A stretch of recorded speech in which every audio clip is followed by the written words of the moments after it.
doing this for decades, and you know, you live the practice, but there's got to be moments you react, right? Of course.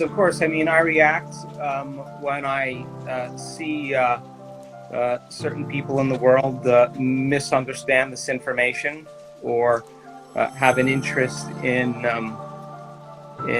trying to attack it in some way, Or take you down, or come after or you. misrepresent, or better yet, misrepresent it. I think I react to that. I mean, of course, I think a good day is, even if you do react, that you make your way back into your heart. If you finish there and you learn your lessons, I think it's a good day. So, I mean, I still get triggered, of course, but you know, I do my best every day to catch myself, and I'm less effective in that state, and I think I've learned through trial and error to self-regulate and get back. It always feels like a better day when I do.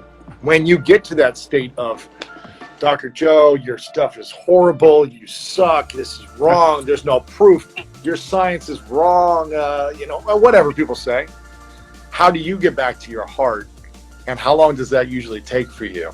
Well, I'm going to answer that on two levels, because I just realized that used to bother me, you know, much more than it does right now, because I actually don't care any longer, you know, that as an example, because we have so much evidence that actually shows that it does work. So let's just say you get frustrated every now and then. How do you, is there like 60-second practice? You're like, okay, I'm aware. Right. Now let me get back to my heart. What is that practice for you personally? Yeah, so when I do react, though, part two of my answer was that I really I always take a moment and I step back. I have to disengage from whoever I'm talking to. I have to step away from whatever I'm doing, break my routine, and step away long enough to just remember that I'm disconnecting from the energy that I'm using to create a new future.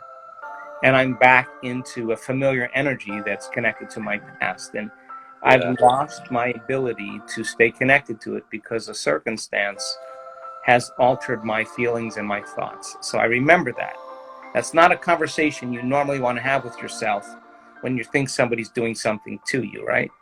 But I know the alternative just leads to a day that spirals downward. So then I close my eyes, or I step away for a minute, and I just put my attention back in my heart. And the first thing I work on is changing the way I breathe, to become conscious, moving the body out of danger, out of threat, teaching it how it can be safe again, to self-regulate, to slow it down into the present moment and start breathing. And when you slow your breath down, you slow your brain waves down.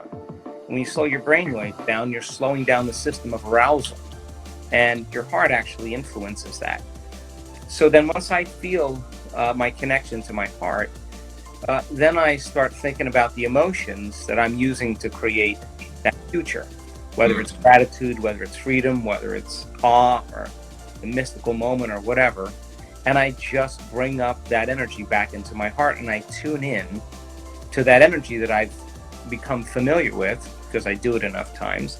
And I remember I'm connecting to the energy of my future again. And I can do it sometimes in literally a minute or two. Yeah. And sometimes takes an hour. It takes me an hour, but I'm going to do my best to get there. And that's the